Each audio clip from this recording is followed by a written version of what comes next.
93.0 FM.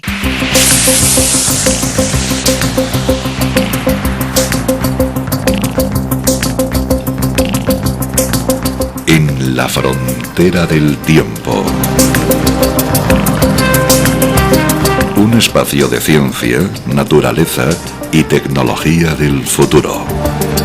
De lunes a viernes, de 9 a 10 de la noche, a través de la 93.0 de su frecuencia modulada en cadena.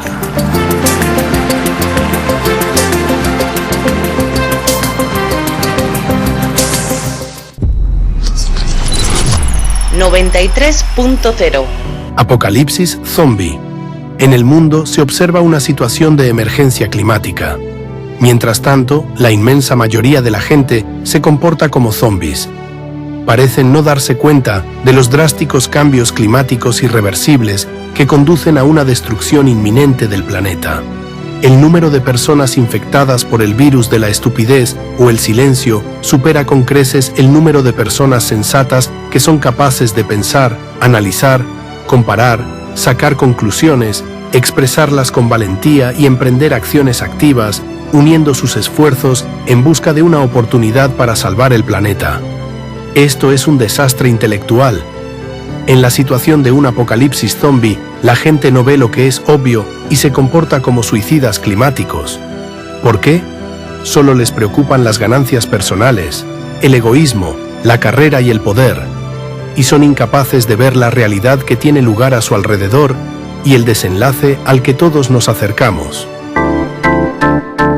Escucha la 93 FM, en tu dial 93 en frecuencia modulada y online en www.la93fm.com.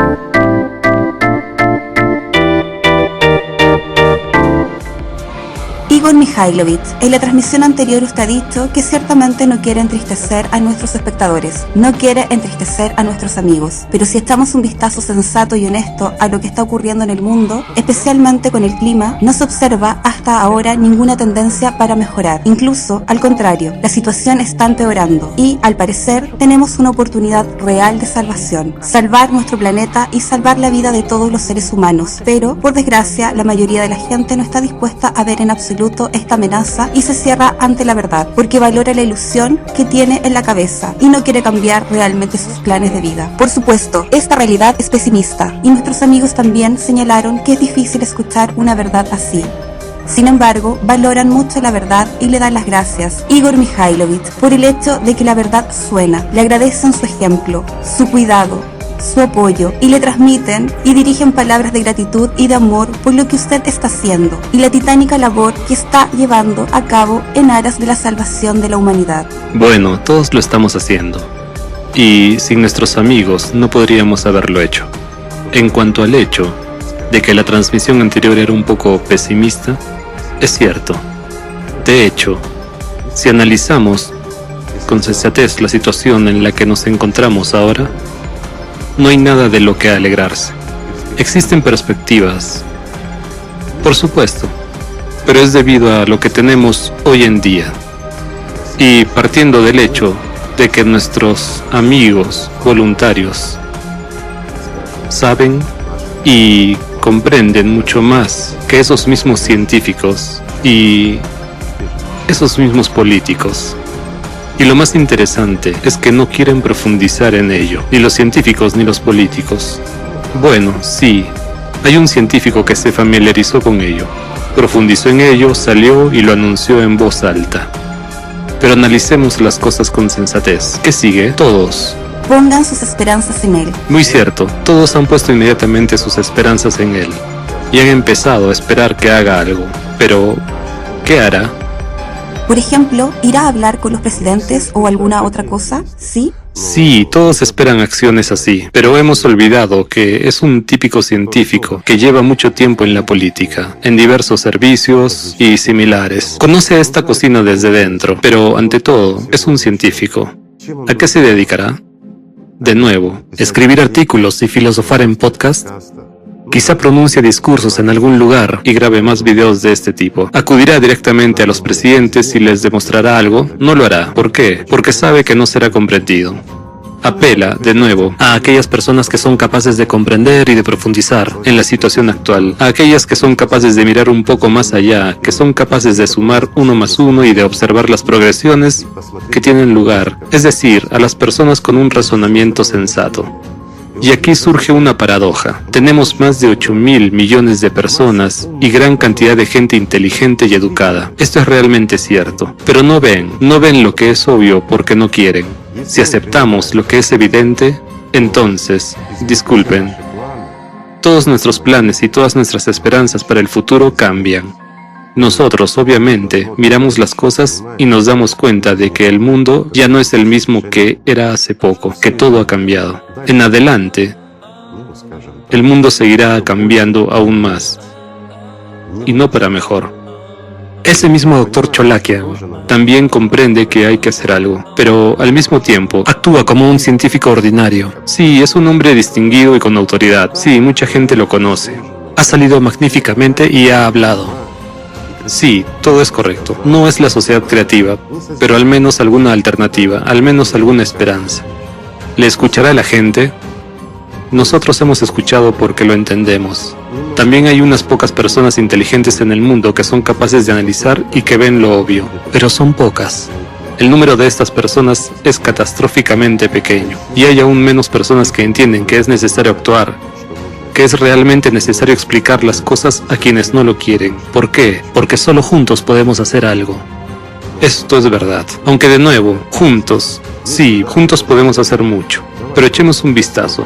Sin unir a todo el mundo científico en un solo centro, sin trabajar en serio, ¿qué podremos hacer, amigos? Aunque entre nuestros amigos científicos, que llevan mucho tiempo en Alatra, también contamos con un grupo de entusiastas absolutamente optimistas. Comprenden que no hay nadie a quien trasladar la responsabilidad, que no tiene sentido esperar ayuda de nadie. Bueno, están decididos a resolver la cuestión, e incluso en el país donde se decidió que ni Alatra ni la sociedad creativa son necesarias allí, supuestamente. Allí tienen sus propias soluciones. En este caso es la adaptación a lo que está ocurriendo. Esto, sin duda, merece respeto en la situación actual. ¿Por qué? Porque la gente no ve, la gente realmente no ve lo que está ocurriendo y hacia dónde nos dirigimos. Tenemos cierta esperanza de que todo cambie, de que todo estará bien. Saben, estamos acostumbrados a que todo lo malo pasará algún día y se pondrá bien. Sin embargo, ese no es el caso. Basándonos en todo lo que venimos observando desde hace varias décadas, la situación no hace más que empeorar. Y empeora de forma catastrófica. Y últimamente es simplemente aterrador, cuando uno ve y entiende todo lo que está ocurriendo. Pero sin embargo, nuestros amigos están seguros de que podemos resolver el problema por nosotros mismos y no tenemos que depender de nadie. Somos una unidad independiente y somos muy inteligentes. ¡Qué optimismo tan vigoroso! Sin embargo, discúlpenme, a veces soy pesimista. Es decir, no tenemos acceso a muchos laboratorios y no poseemos una gran cantidad de información que nos llegaba hasta hace poco y que, de hecho, contribuía a un trabajo productivo de gran calidad en ese análisis y en muchos otros ámbitos. De nuevo, hubo muchos voluntarios que se dedicaban a buscar información realmente importante y necesaria. Imagínense, voluntarios corrientes, gente común, pero encontraban diversa información de materiales históricos, épicos, religiosos, de todas partes, la que, ya saben, si cambias una sola coma, el significado ya es diferente. Y muchas personas muy inteligentes entre nuestros amigos sugerían, ya saben, cosas aparentemente poco evidentes, pero que impulsaban a nuestros científicos para muchas cosas. Esto es realmente cierto. Les daré un ejemplo sencillo, para la gente inteligente, para los que entienden. Todo el mundo sabe que existe un signo llamado Yin-Yang. Es un signo antiguo y cosas por el estilo. Bien, pues hace muy poco los científicos, utilizando nuevos equipos, registraron partículas de luz entrelazadas en tiempo real. Y esto es absolutamente idéntico al signo Yin-Yang. Es decir, supuestamente un signo simple, pero nada ocurre en la naturaleza sin razón alguna. Y lo que nos ha llegado desde la antigüedad lleva en sí una información muy profunda y seria. Sí, aparecieron filósofos, ya saben, a la gente le gusta cambiar, distorsionar la realidad para beneficiarse en algo. envolver un simple signo funcional en alguna filosofía que no tiene nada que ver. Pero los signos son antiguos y a veces realmente llevan información sobre cómo está organizado este mundo. Por ejemplo, ese mismo signo yin-yang denota dos partículas de luz interconectadas. ¿Cómo podían saberlo los antiguos? ¿O simplemente no significa nada? Mientras que hay mucha filosofía en torno a ello. Pero en realidad, la respuesta es obvia en este caso, y es muy interesante. Y es algo cercana a la filosofía que se ha desarrollado en torno a este signo en su esencia. Además, da ciertas respuestas, lo que también es muy importante. ¿Y cuántos signos de este tipo nos han proporcionado en nuestro trabajo? Gracias a nuestros amigos, gracias a sus profundos análisis, comparaciones. ¿Alguien más se ocupa de eso? Respondan simplemente. No sé, ¿algunas comunidades o institutos científicos? Por supuesto que no. La situación actual de la ciencia mundial es desastrosa. ¿Por qué? Porque en nuestro mundo se desarrolla aquella ciencia que recibe financiación, mientras que la financiación recibe aquello que trae beneficios a las corporaciones. Seamos sinceros, esto es realmente así. En cuanto a lo que financia el gobierno, son solo unos pocos, un par de laboratorios y muy pocos campos de investigación científica donde no hay mucho dinero, y los científicos normales huyen de allí. ¿A dónde? A entidades más comercializadas, donde se puede ganar dinero y donde es más fácil conseguir algún tipo de título y lograr algo. Y en realidad, al día de hoy, los científicos pasan la mayor parte de su tiempo intentando conseguir más subvenciones, en lugar de dedicarse a la ciencia. Esto es verdad. Muchos de ellos han perdido por completo no solo su cualificación, sino incluso el deseo y la aspiración de dedicarse a la ciencia. Esto también es cierto. Es decir, las personas con mentalidad científica se han convertido en banales consumidores ordinarios, digamos, pequeños empresarios, no más. ¿Se imaginan a lo que hemos descendido en este momento, cuando necesitamos realmente todo el potencial científico para resolver más rápidamente el problema que tenemos, toda la humanidad? Y también, ya saben, es muy extraño cuando una gran parte de nuestro mundo ni siquiera se da cuenta del peligro y no ve la realidad que está ocurriendo hoy fuera de la ventana de cada uno. Y la actitud de un gran número de personas ante la situación actual es muy poco inspiradora, por así decirlo. Y esto también es cierto. Entonces, ¿qué podemos esperar? ¿Apoyo? ¿Ayuda? Bueno, ya hemos recibido ayuda de un gran país, por lo que les damos las gracias. Solo porque, disculpen, a alguien no le gustó algo. No le gustó la verdad, no le gustó nuestra investigación, no le gustó que habláramos de esto. Bueno, simplemente a una enorme organización espiritual, por así decirlo. No le gustó el hecho de que la gente realmente quiera salvar el mundo. Son paradojas, ¿lo ven? Y les apoya la Fiscalía General sin profundizar ni estudiarlo. Es como siempre ha sido en estos países. Ha sido así durante siglos. Un amigo llama a su amigo, se dan un baño de vapor juntos en un sauna y ya está. El problema se resuelve al instante. Al fin y al cabo, es tan fácil utilizar el poder porque la gente no tiene ninguna influencia sobre la realidad. Y después surgen preguntas por qué a la gente no le gustan quienes toman esas decisiones. Pero, ¿cómo puede existir la gente pobre común en un mundo así? Pues bien, yo diría que es un apocalipsis zombie. Es verdad. Ya saben, la película de ciencia ficción donde dicen, aparecerá un virus y todos nos veremos afectados por él. Quedará una parte de gente sana mientras que el resto serán zombies. Pues miren realmente este mundo, amigos. Vivimos en un apocalipsis zombie en el que personas aparentemente muy inteligentes dicen disparates sobre hechos evidentes.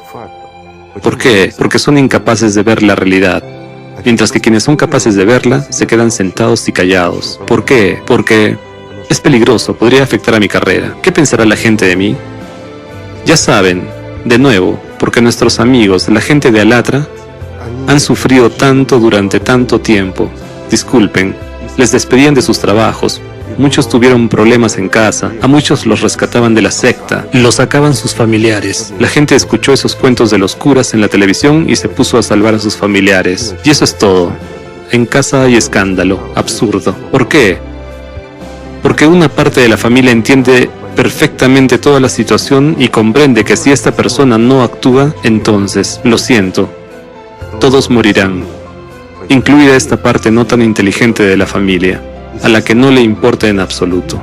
Lo principal para ellos es el dinero. Lo principal es tener algo que comer hoy. Y les falta la inteligencia para mirar un poco los hechos evidentes y sumar 1 más 1. ¿Lo ven? Eso es cierto. Sin embargo, nuestra gente de Alatra, y más tarde los voluntarios de la sociedad creativa, ya se han unido a este proceso, en un intento de salvar el mundo.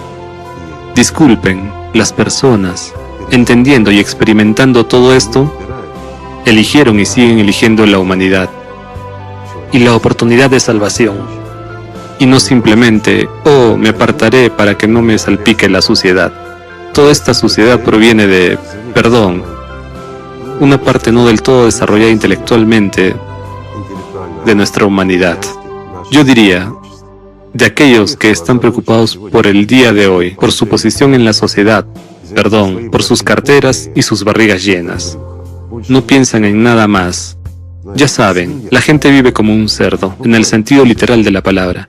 Lo principal para ellos es llenar sus barrigas. Pero, ¿qué hay de la vida? ¿Qué hay de la gente? ¿Qué hay de las perspectivas? Saben, de ahí viene este pesimismo. Alegra que existan estos voluntarios, como usted ha dicho, son un verdadero milagro, como electrones en órbita. Existen, son un verdadero milagro. Amigos, díganme, ¿no es un milagro? Al fin y al cabo, el mayor milagro que existe hoy en día son ustedes, amigos. Miren, junto a ustedes hemos construido una enorme organización, el Movimiento Internacional Social Alatra, que ha hecho tanto hasta ahora que durante toda la historia todo el mundo científico no ha hecho tanto. Es verdad, porque realmente, gracias a ustedes, nosotros juntos pudimos hacerlo sin ninguna financiación, sin ninguna, ya saben, miles de millones de dólares que se vierten en organizaciones similares para crear algo en aras de unos intereses políticos o económicos. Pero aquí lo hicimos nosotros mismos. Nosotros, la gente, establecimos tal organización, pudimos unir a un enorme número de personas. Además, gracias a esa misma Alatra, nuestra Alatra, se creó la sociedad creativa. Al fin y al cabo, los primeros en realizar una enorme encuesta entre la gente, formulando las preguntas: ¿cómo quiere vivir? ¿Y qué valores comparte? Que constituyeron los 8 fundamentos de la sociedad creativa. Fueron los voluntarios de Alatra. Más tarde apareció la sociedad creativa, no hace tanto tiempo, y Alatra solo como un participante. Sí, nuestros voluntarios y nosotros también participamos en la sociedad creativa, pero como iguales con todos los demás, ¿no es cierto? Tomemos esa misma sociedad creativa. De nuevo, en un corto periodo de tiempo, se ha implicado tanta gente competente e inteligente que comprende, por así decirlo, lo que le ocurre al clima hoy en día. Gente que es capaz, de comparar las relaciones causa-efecto, de comprender, de profundizar en aquello en lo que los científicos y los gobernantes de este mundo no son capaces de profundizar. Es verdad, de hecho, si los científicos lo entendieran, podrían transmitirlo todo a los gobernantes, pero no lo entienden, porque están ocupados con la fabricación de iPhones, porque se venden con nuevas baterías, porque se venden y nuevas armas basadas en nuevos principios físicos, porque también se venden. Porque es mucho más valioso crear un misil que mate no a 10 personas, sino a 100 personas. Obtendrán subvenciones, algunos títulos y respeto por ello. Mientras que el clima... Bueno, ¿qué pasa con el clima? El hecho de que el clima vaya a destruirnos a todos, ya saben, no lo entienden, simplemente no lo entienden. Lo diré así, muchos de ellos ya están empezando a darse cuenta y a entenderlo, porque no se puede ignorar lo que ha demostrado el año 2023. La progresión que ha tenido lugar es simplemente aterradora, e incluso las personas más estúpidas están empezando poco a poco a ver las cosas claramente. Pero es poco a poco. No tienen el valor, no tienen la voluntad de salir a la luz, en comparación con nuestros amigos que son realmente como ese mismo electrón en la órbita de un átomo. ¿Por qué? Porque son estables en su comprensión y comprenden el valor y la importancia. Comprenden que si uno se comporta realmente como los demás, se aparta, olvida y empieza a vivir su propia vida, la estructura de ese átomo cambiará sin él. Y a pesar de todas las dificultades, a pesar de todas las críticas, a pesar de todo lo que tuvieron que soportar, las personas siguieron siendo personas. Después de todo, esto es realmente cierto. Estos son nuestros héroes, y no los que hacen declaraciones y luego se esconden en matorrales como los demás. Diré más simple, nuestros científicos, nuestros presidentes se darán cuenta de todo el problema cuando las corporaciones empiecen a sufrir enormes pérdidas debido a los cambios climáticos. Esto es realmente cierto. Será entonces cuando esas corporaciones empiecen a hacer preguntas a los presidentes, quienes a su vez empezarán a hacer preguntas al mundo científico. ¿Y qué era el mundo científico?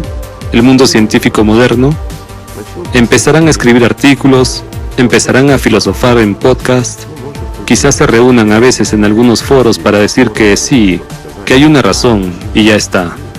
¿Son capaces de resolver el problema en las condiciones en las que se encuentra el mundo ahora? No, no son capaces. Déjame explicarte por qué.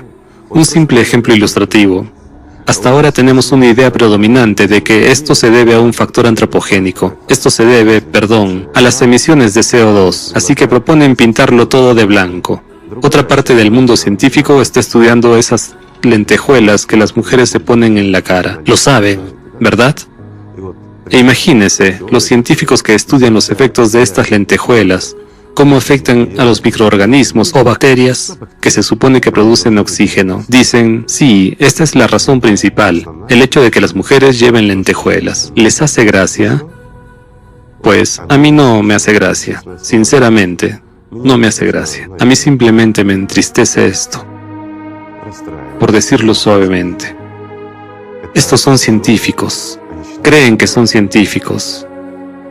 Están estudiando las lentejuelas y su efecto sobre los microorganismos y la producción de CO2 en mayores cantidades. Esto es... Me he quedado sin palabras civilizadas, así que mejor me callo para no parecer vulgar. Ustedes entienden lo que quiero decir sobre esta gente y estos científicos y los que apoyan todo esto. ¿Entienden, verdad? Esto ocurre en un momento en el que, de hecho, ya hay muchas pruebas de la presencia de una influencia cósmica externa. Disculpen, en el núcleo de nuestro planeta. En un momento cuando estas nuevas corrientes magmáticas, como nuevos ríos, se aceleran, mientras el magma se calienta aún más, no hace más que fundir nuestra corteza desde abajo, nuestra corteza terrestre, y las placas litosféricas solo parecen ser masivas y fuertes. Podemos ver lo que está ocurriendo.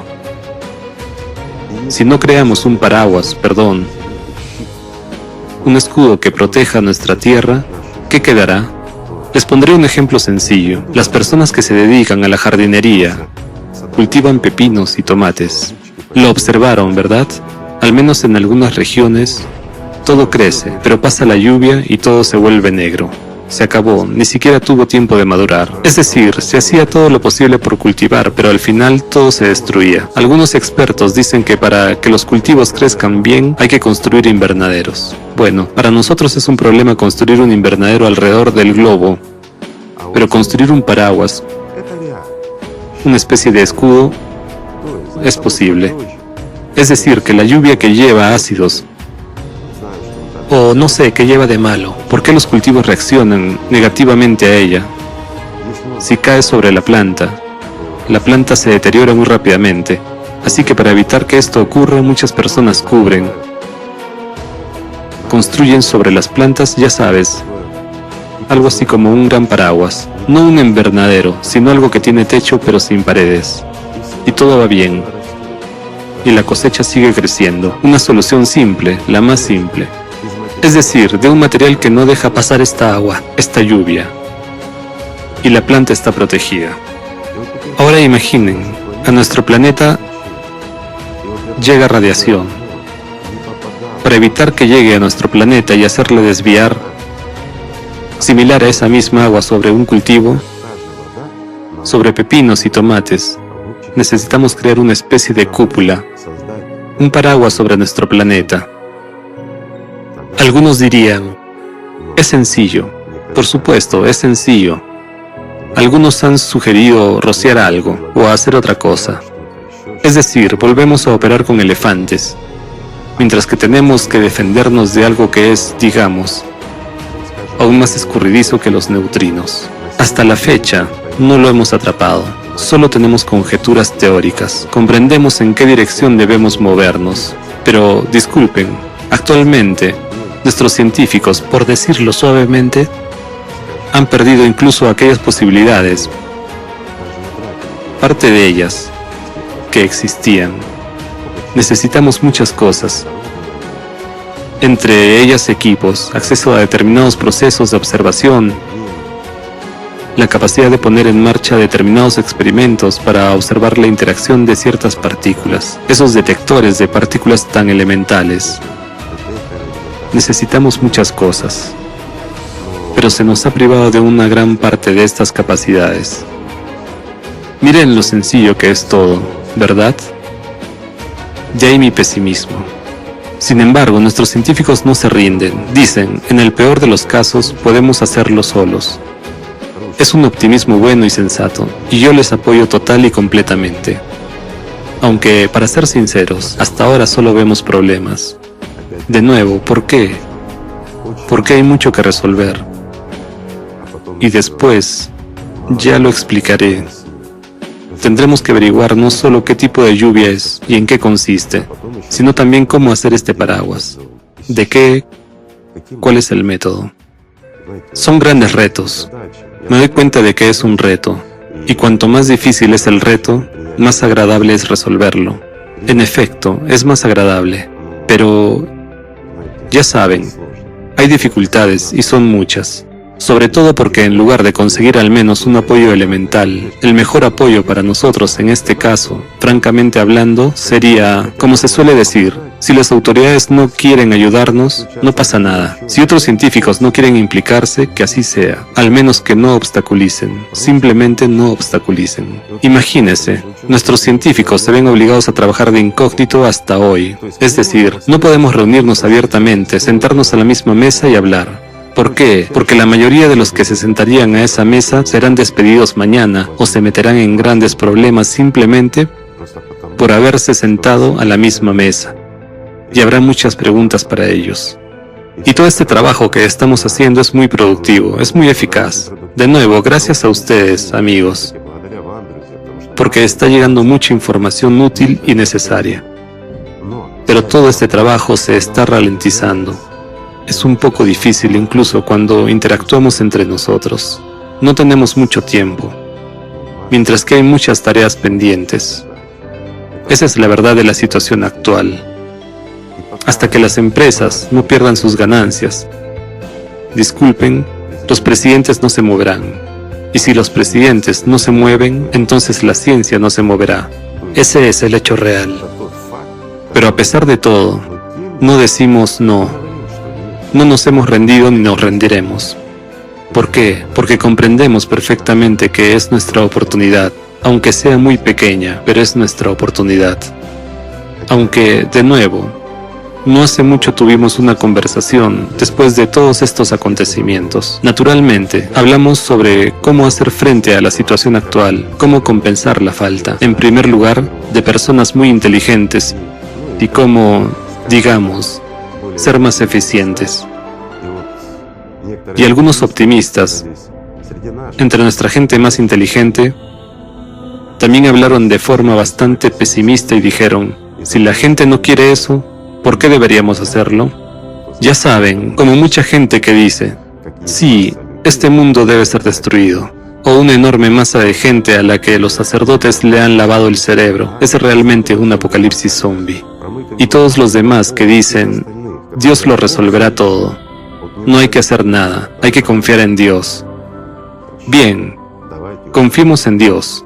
Digamos, su televisor está roto. Usted se sienta y confía en Dios que Él lo arreglará. ¿Verdad? ¿Cómo se puede llamar eso? Mientras que en este caso, nuestra naturaleza está rota, la rompimos nosotros mismos. Mas el ciclo, una cosa sobre otra. ¿Deberíamos sentarnos y esperar? ¿O deberíamos arreglar el televisor? Es una pregunta sencilla. Es simple y elemental. Mientras que la gente no lo entiende. Verán, no entienden ni siquiera cosas sencillas como: si no valoras tu vida, pero tienes gente a la que valoras, entonces la amenaza pende también sobre ellos. ¿O es que no te importa nada la gente? Entonces, ¿en qué clase de mundo vivimos?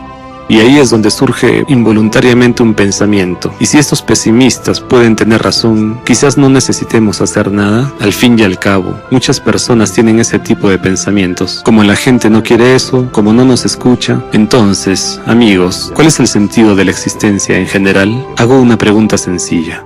¿Cuál es el sentido de nuestra existencia? ¿Vivir como zombies? ¿Y eso es todo? Sobre todo cuando comprendes, amigo mío, ves por ti mismo lo que está sucediendo y te das cuenta de que hay al menos una posibilidad, que sea una entre 1000, pero existe. ¿No vamos a realizarla? Una simple pregunta.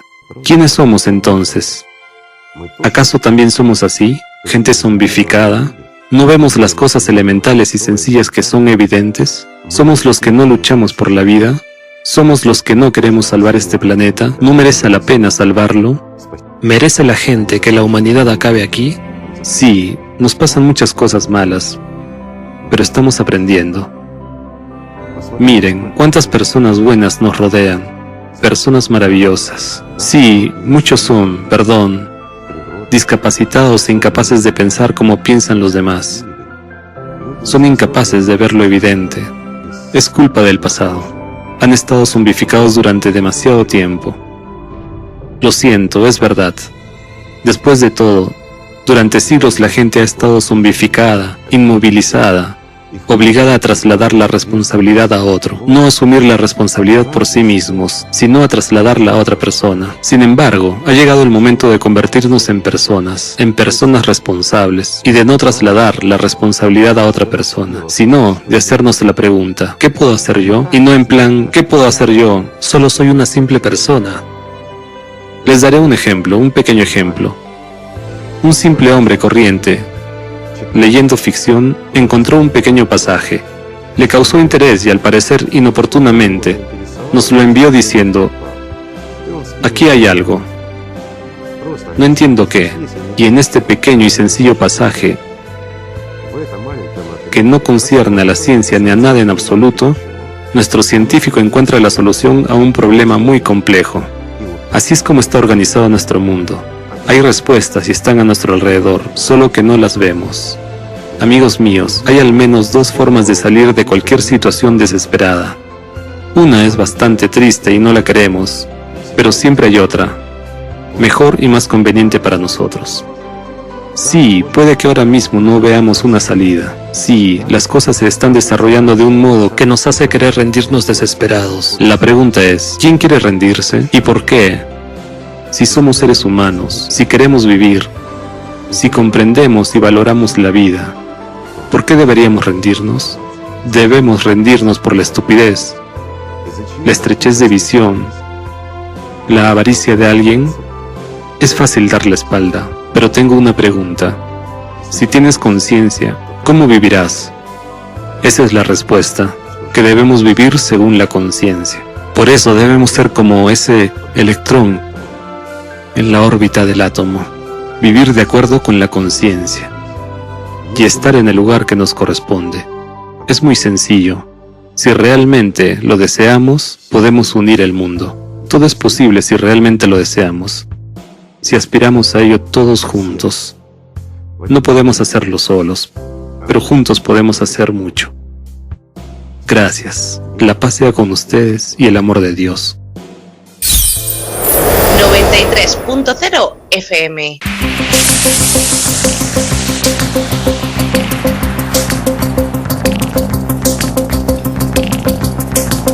En la frontera del tiempo. Un espacio de ciencia, naturaleza y tecnología del futuro. De lunes a viernes, de 9 a 10 de la noche, a través de la 93.0 de su frecuencia modulada en cadena.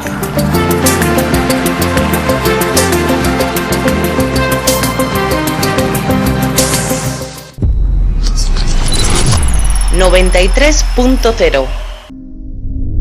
Trampa para la humanidad. Año 1911.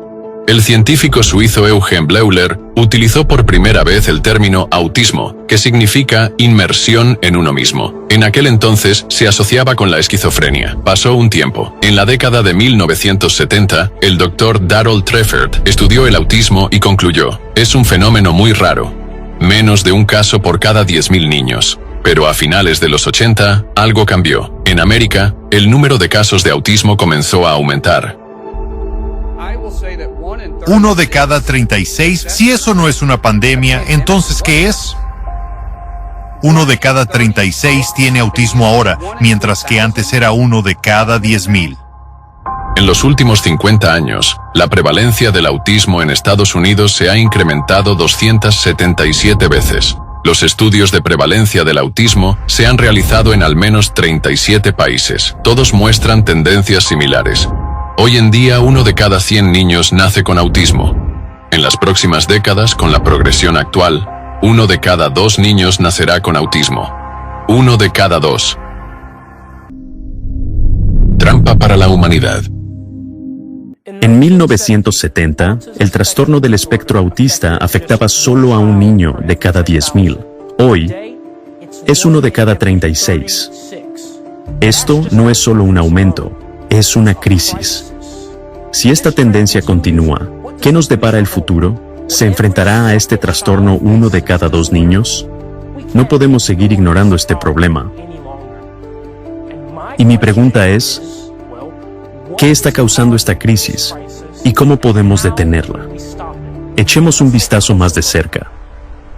El autismo o trastorno del espectro autista es un trastorno neurológico y del comportamiento que se caracteriza por dificultades en la comunicación social, conductas repetitivas e intereses limitados. Los niños con trastornos del espectro autista y sus familias enfrentan una serie de dificultades en sus vidas, en la vida cotidiana, especialmente en el ámbito de la socialización, lo que afecta al mismo tiempo la interacción social, la comunicación, la adaptación, etc. Estos niños a menudo tienen dificultades para percibir las expresiones faciales, por ejemplo, el lenguaje y la entonación de la voz, y además presentan problemas en la interacción social, en la expresión de sus solicitudes y necesidades. Se observa en ellos una falta de interés espontáneo por comunicarse con los demás, un uso limitado del lenguaje y, en algunos casos, un empleo atípico del mismo. El autismo se considera un trastorno causado por la combinación de factores genéticos y ambientales, y una parte significativa de los casos se asocia con una predisposición genética. Al analizar más detalladamente las causas genéticas del autismo, se descubre que aproximadamente el 80% de ellas siguen siendo desconocidas o son multifactoriales. Surge la pregunta: ¿puede el factor ambiental desempeñar un papel significativo en este proceso? En las últimas décadas, el entorno natural que nos rodea ha sufrido cambios significativos. Se ha contaminado gravemente con diversas sustancias nocivas, metales pesados, pesticidas y toxinas. Al mismo tiempo, el planeta está atravesando una profunda crisis climática. Todos estos factores podrían haber contribuido significativamente al aumento de enfermedades. Pero hay otro enemigo, oculto e insidioso, del que aún no se comunica masivamente, pero cuya influencia es innegable. Son los micro y nanoplásticos. Donde quiera que tomemos muestras de agua, aire o tierra, están en todas partes. Los comemos, los bebemos y los respiramos. El principal peligro es que es capaz de penetrar en nuestro organismo hasta el nivel molecular. La comparación de gráficos y la evidente correlación impulsan un estudio más profundo sobre el papel de la contaminación plástica en el desarrollo del autismo. Anualmente en el mundo se producen más de 400 millones de toneladas de desechos plásticos. Se prevé que para el año 2040 este indicador se triplicará. El plástico se descompone durante 500 a 1000 años. La Agencia de Protección Ambiental afirmó que prácticamente el 100% de todo el plástico creado por el ser humano sigue existiendo. Esta basura no desaparece, sino que se acumula constantemente, incluso en el cuerpo humano. En el documental Factor antropogénico en la muerte del océano, se exponen hechos que demuestran que hoy el océano mundial está impregnado de microplásticos. Sus partículas penetran en cada gota del agua oceánica, así como nuestro planeta Tierra está cubierto en un 70% por agua. El cuerpo humano también está compuesto en un 70% de agua.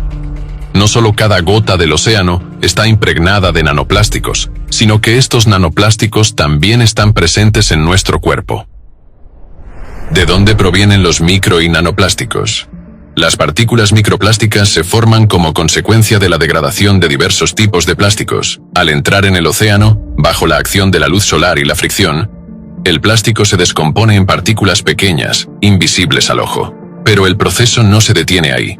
La descomposición continúa hasta llegar al nivel molecular. Estas partículas, los micro y nanoplásticos, conservan la estructura polimérica. Además de la base polimérica de la que se componen los micro y nanoplásticos, contienen diversas sustancias peligrosas que normalmente se añaden durante su producción. Además, los micro y nanoplásticos, como una esponja, absorben sustancias químicas peligrosas. Como resultado, los bisfenoles, eftalatos, dioxinas, metales pesados y otros contaminantes, junto con las partículas de microplástico, ingresan en los organismos vivos. Esta capacidad de los microplásticos se denomina efecto caballo de Troya. Hoy en día es prácticamente imposible esconderse de ellos. Los aditivos tóxicos están en todas partes. Por ejemplo, los eftalatos se encuentran en revestimientos vinílicos para suelos, techos tensados, cortinas de ducha y juguetes para niños. El bisfenol A es otro aditivo común en el plástico, presente en botellas de agua, incluyendo biberones, contenedores reutilizables para alimentos, instrumentos médicos, empastes dentales, papel y cartón. Aunque las sustancias tóxicas son perjudiciales, la mayor amenaza reside en la capacidad del plástico para acumular cargas estáticas y retenerlas en el cuerpo. Pero sobre esto hablaremos un poco más adelante. Los microplásticos están en todas partes. Las partículas de micro y nanoplásticos son diminutos fragmentos plásticos que se han convertido en los nuevos habitantes de nuestro planeta. El viento y las precipitaciones transportan los microplásticos, incluso a los rincones más remotos de la Tierra. Están en todas partes, desde el punto más alto, el monte Everest, hasta el punto más profundo, la fosa de las Marianas. Todo el océano mundial está impregnado de microplásticos. Cada gota de agua en el océano contiene estas diminutas partículas plásticas. Cuando el agua se evapora, los microplásticos se elevan a la atmósfera desde la superficie del agua y pueden ser transportados por el viento a lo largo de todo el planeta. Además, se convierten en parte de la brisa marina que respiramos. Cada año, con la brisa marina, se trasladan a las costas aproximadamente 136.000 toneladas de microplásticos. Ahora, cuando nos bañamos en el océano, tomamos el sol en la playa o corremos a lo largo de la costa con el objetivo de mejorar nuestra salud, solo incrementamos la exposición de nuestro cuerpo a los microplásticos. Los micro y nanoplásticos que emergen de la superficie de los océanos y mares se esparcen por la atmósfera.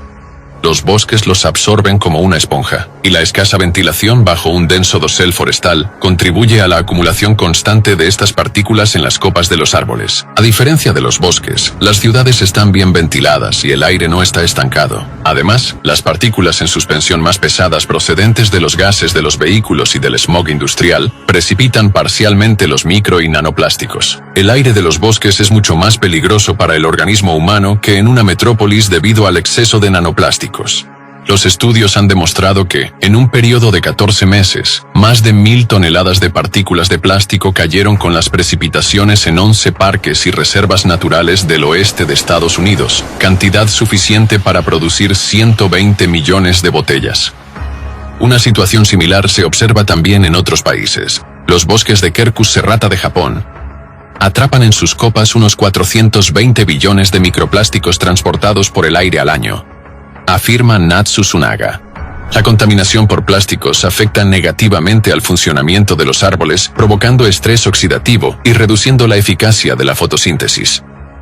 Como consecuencia, parte de la energía del sol deja de utilizarse para la síntesis de nutrientes, y el exceso de luz puede dañar la planta, como si la quemara. Para protegerse, los árboles activan sus mecanismos de fotoprotección disipando el exceso de luz en forma de calor. Los microplásticos provenientes de África y América del Norte fueron encontrados en los Pirineos franceses, en el aire a una altitud de 2.877 metros sobre el nivel del mar y hasta en Croissants, en los Campos Elíseos.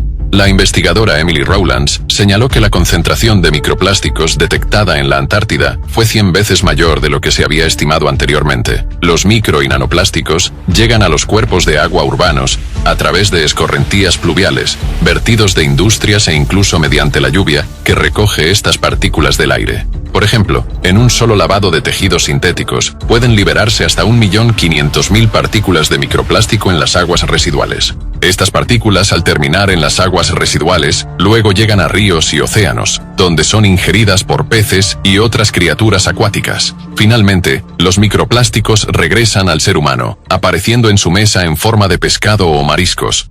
Los científicos italianos han descubierto que las frutas y verduras también contienen millones de partículas de microplástico. Descubrieron que las partículas de microplástico se infiltran en las plantas a través del sistema radicular, junto con el agua durante el riego o la lluvia. Estas partículas ascienden por los tallos y se acumulan en las hojas y frutos. Su investigación, publicada en la revista Environmental Research, mostró que la mayor cantidad de microplásticos se encuentra en manzanas, peras, zanahorias, lechuga y brócoli. Además, en las frutas la concentración de partículas resultó ser de 2 a 3 veces mayor que en las verduras, desde 52.000 partículas por gramo en la lechuga hasta 223.000 en las manzanas. Científicos de la Universidad de Newcastle, Australia, decidieron averiguar cuánta cantidad total de plásticos llega a los alimentos que consume el ser humano moderno. Resultó que una persona consume en promedio 250 gramos de plástico al año, lo que equivale a 50 bolsas de plástico. Penetración de partículas de plástico en el cerebro. En el cuerpo humano existe un mecanismo de protección único, sin el cual seríamos vulnerables a una gran cantidad de enfermedades. Este mecanismo protege los órganos más importantes, el cerebro y la médula espinal. La barrera hematoencefálica es un sistema asombrosamente complejo e importante de nuestro cerebro. Selecciona meticulosamente las sustancias que pasan de la sangre al cerebro, protegiéndolo de toxinas e infecciones. Esta barrera está compuesta por células especiales que forman uniones estrechas, impidiendo que sustancias peligrosas penetren en el cerebro. La barrera hematoencefálica no bloquea todo indiscriminadamente. Su funcionamiento está finamente ajustado, garantizando un equilibrio entre la protección y el suministro necesario al cerebro.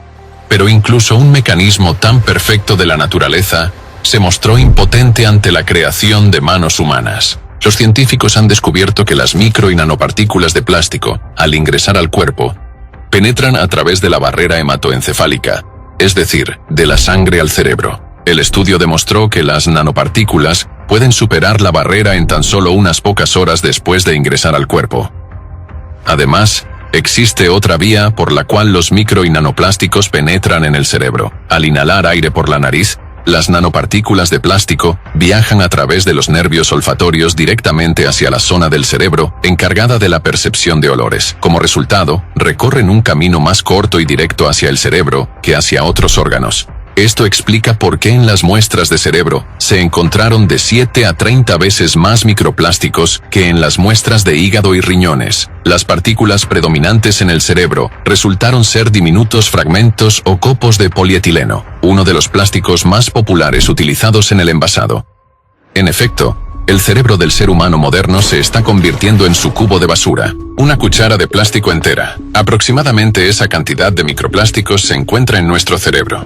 Las concentraciones que observamos en el tejido cerebral de individuos sanos, cuyo rango de edad promedio era de alrededor de 45 a 50 años, fueron de 4.800 microgramos de partículas plásticas por gramo de tejido cerebral, o 0,48% en peso. Esto significa que nuestro cerebro hoy en día está compuesto en un 99,5% de cerebro y el resto de plástico. afirmó el investigador principal de la Universidad de Nuevo México, Matthew Campen. ¿Cómo reacciona nuestro cuerpo ante tal invasión? Los nanoplásticos, al penetrar en los vasos cerebrales, provocan procesos inflamatorios en la pared interna, el endotelio. Con la inflamación, la barrera hematoencefálica se vuelve más permeable, lo que facilita la entrada al cerebro de diversos patógenos, como virus y bacterias, así como de microplásticos. Las células inmunitarias absorben partículas extrañas de plástico. Sin embargo, el plástico no se descompone, lo que provoca la deformación y el aumento de tamaño de estas células. Se acumulan en los pequeños vasos del cerebro, y así contribuyen a la formación de microtrombos, lo que provoca alteraciones en el riego sanguíneo y la microcirculación. Esto aumenta el riesgo de ictus, incluso a una edad temprana. Así, las partículas nanoplásticas perjudican el suministro de oxígeno y nutrientes a las células cerebrales, lo que provoca una hipoxia crónica y la muerte gradual de las neuronas.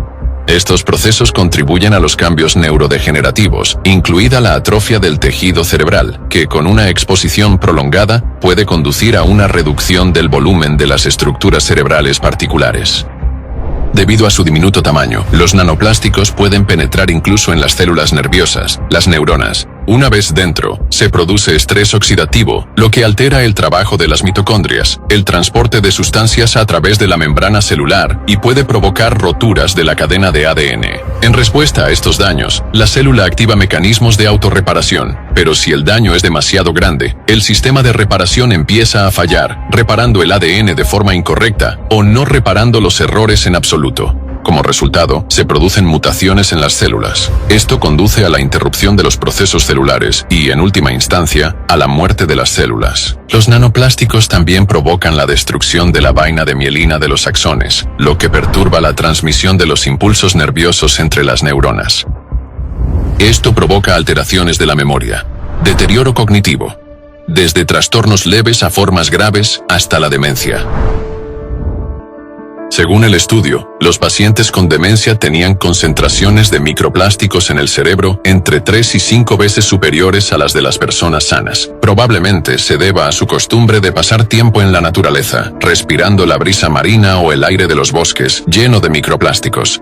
Además, la exposición a los micro y nanoplásticos contribuye al desarrollo del parkinsonismo, la enfermedad de Alzheimer, la esclerosis múltiple y la encefalopatía. Asimismo, aumenta el riesgo de trastornos neuropsiquiátricos, como el síndrome de déficit de atención, la hiperactividad y también el autismo. Esto no es sorprendente, ya que el autismo está relacionado con alteraciones en la formación de conexiones neuronales y en la transmisión de señales a través de las sinapsis. La mayoría de las investigaciones indican que la situación solo empeorará de aquí en adelante.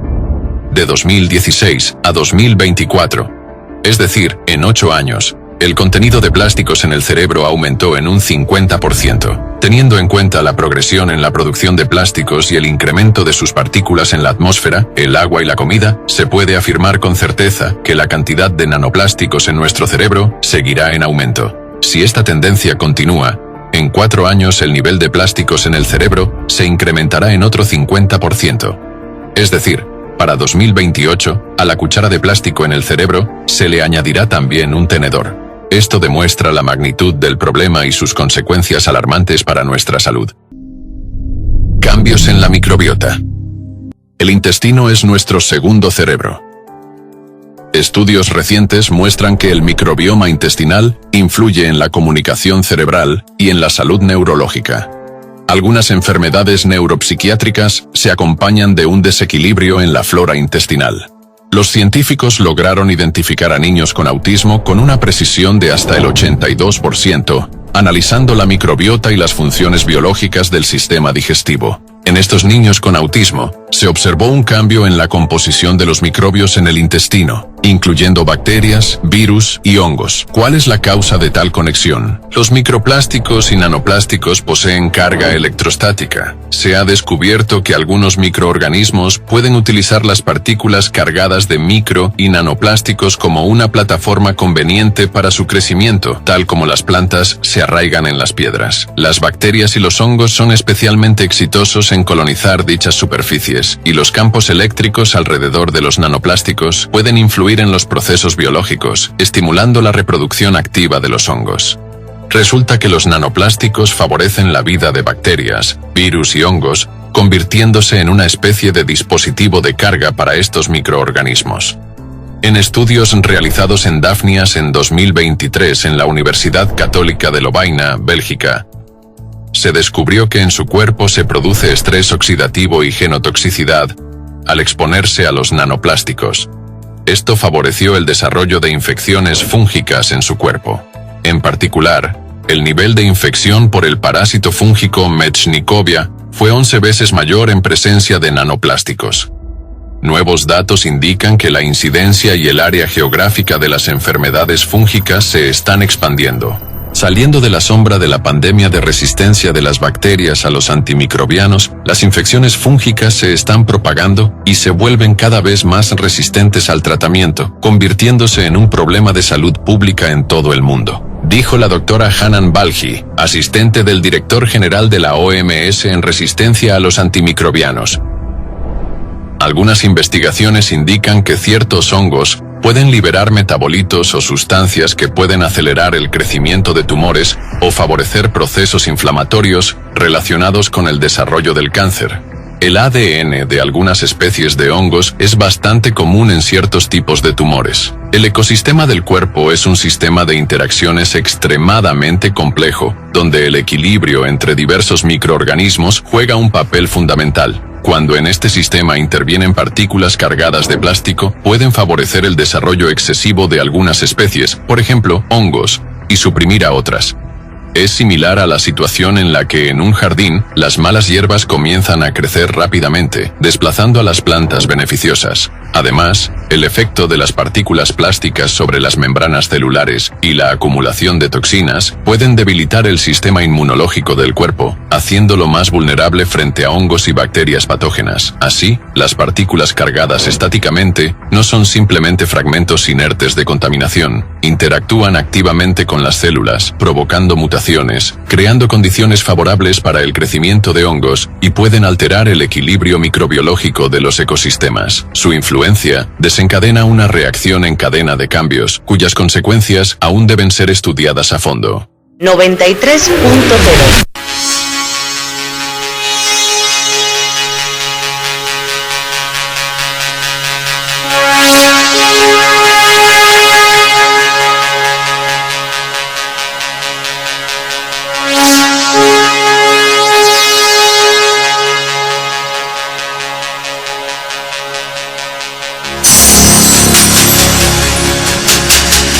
En la frontera del tiempo.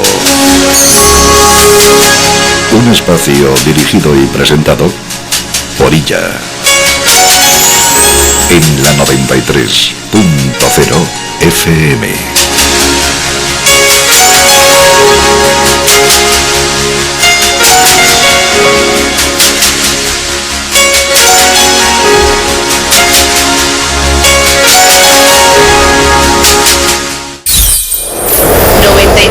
.0 FM.